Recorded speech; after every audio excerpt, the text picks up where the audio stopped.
Greetings. Hello, everyone. This past week here in New York, this year it was virtual, the United Nations General Assembly met in this 75th anniversary of the organization's founding. Despite various shortcomings, the UN is viewed by most people with respect for its mission. But you wouldn't know that by reading the words of Donald Trump, President of the United States. Trump's speech was made up of invective and accusations directed at the People's Republic of China. In his speech, China was blamed for COVID-19 and worldwide pollution, while the US was given credit for peace and security, while also bragging about assassinating Iranian General Qasem Soleimani. If nothing else, his remarks summed up the new Cold War very well. As the US increases its threats, and has publicly declared that it is no longer interested in diplomacy with China, or the rest of the world for that matter. The question is, how do we respond and organize against this hybrid war? There's no denying we have a difficult task ahead of us. Most Americans view only corporate media and so believe that millions of Uyghurs are in concentration camps and that the people of Hong Kong are not a part of China. Congress follows along with one member proposing legislation that forbids federal government documents from referring to Xi Jinping as president of China, requiring him to be called General Secretary of the Communist Party. This petty foolishness is indicative of a very serious attack on China and any country that dares to oppose the US empire.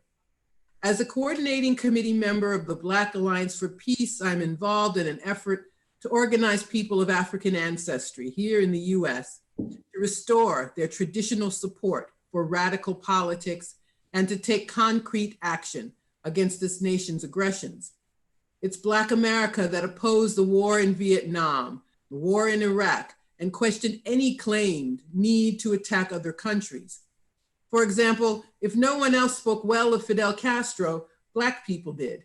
It was 60 years ago this week that Fidel Castro stayed here in Harlem during that year's UN General Assembly and met with Malcolm X, Nehru, Nkrumah, Nasser, and Khrushchev at the Hotel Teresa on 125th Street. This moment was met with solidarity and love from Black people. But over the years, a combination of factors has led to a state of depoliticizing and acceptance of the bipartisan war party dictate. Black Alliance for Peace is committed to organizing nationally and internationally in order to educate the public on the new Cold War and other issues. Just 2 days ago, on September 24th, we hosted a webinar entitled Full Spectrum Dominance, From AFRICOM to the Indo-Pacific Command. It was a virtual symposium about the connection between the expansion of the US Africa Command, AFRICOM, and the growing US military presence in the Asia-Pacific region. Black Alliance for Peace was founded just 3 years ago, but in that time we have made strides in organizing city alliances, so far in Baltimore, Philadelphia, and New York. We utilize new technologies, even as we commit ourselves to old-fashioned person-to-person contact. Our latest campaign is No Compromise, No Retreat. Defeat the war against Black African people in the US and abroad. We focus on issues such as police surveillance, and of course on opposing all US interventions, hot wars, sanctions, invasions, and manipulations of other countries. Person-to-person organizing is essential. It is important to remember that individuals can accomplish little on their own. This is particularly important because, as I mentioned, we are marginalized by corporate media, consolidation, and the influence of politicians, pundits, and think tanks, which too many people rely upon for information. We must be as organized as they are. Of course, we're now in an age when we're able to speak to one another as we're doing right now, in real time from all over the world. But this is no substitute for bringing people together who are knowledgeable and ready to confront imperialism.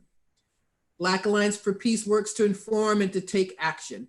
Among other things, we are working on our campaign pledge for candidates for office and asking them to commit to cutting the military budget in half prosecuting all police homicides, demilitarizing the police, and getting the US out of Africa and closing all foreign military bases.